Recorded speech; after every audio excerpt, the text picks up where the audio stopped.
ये आदत बहुत खराब है सर आपका। पका हुआ है, पद दिए तो आप पादते हैं ना सर, वो ठीक नहीं लगता है। लग रहा है आप 5-6 महीना पर मैदान करते हैं। अरे तो बहेगा पवन तो रोकेगा कौन? महाराज पाद सुनने के लिए भर्ती हुए इसमें। तो काहे के लिए मद निषेध में भर्ती तुम हुआ है दारू पकड़ में? देखो तो गान के लगे आप हमको बैठा लिए हैं, आप पाद रहे हैं।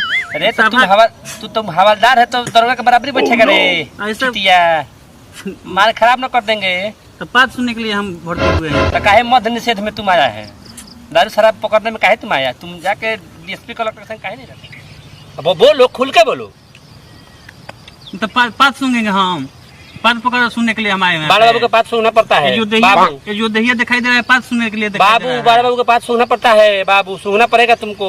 झाड़ पन्ना पादो ऐसा नौकरी झाड़ पा दो, आज नौकरी से निकाल देते तुमको।